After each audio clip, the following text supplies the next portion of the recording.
Webb Wilder, we're at the WMOT celebration here, and you are, see, normally you come to these events and you're a big deal musician, and which you are, just did a great set, just rocked the entire room. Thanks. But you're also an on-air personality. Is that on the business card, Webb Wilder, on-air personality? No, I don't have any business cards, but it should be, I suppose. So you've got the list. Tell us about the show you do for WMOT. I'm having a ball doing it. We call it The List. It's the Americana chart show. It reflects the national Americana chart, but since it's an album-driven chart, whatever our beloved leader Jessie Scott chooses, whichever song she chooses to play on a given week is what we play. And the way the Americana chart moves, Jason Isbell debuted at number 1, which was the first in the history of the Americana chart, and he's stayed there for a while. So we're going to not play the same song by him every week.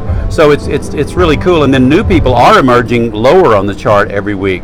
And, it gives me an opportunity to talk about them a little bit. I can't talk about all of them because it's a 2-hour show. You got to get a lot of music in, but it's a gas. It airs twice a week. And, the origins of Americana are much debated. People point to Johnny Cash. This past week, they've been pointing, I've seen Chris Christopherson. I've seen all kinds of people.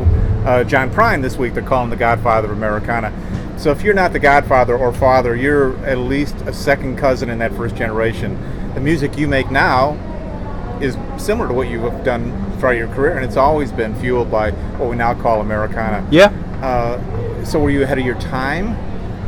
Oh, I don't know. I think I was surprised and disappointed when I sort of really got in the music business to find that at that time, but when I started making records, the industry didn't want eclectic albums, which was sad because the Beatles, that's what the gift they gave us, is that you could do that. And but I've still always done it, so to me the mark of a good album is what's got this, where's your slow song, where's your humor, where's your rock moment, where's the dynamic, But you'll notice Neil Young, who's the king of eclecticism, does not do that. Right. Each album is a certain sound.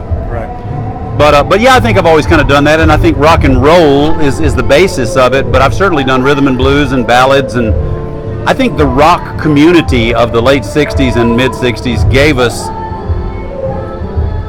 the license for Americana because, the youth culture and the exploding rock community was it reinterpreting these roots music forms and turning people onto them and showing them that you can go somewhere with them. My favorite music has roots and goes somewhere with it. That's great.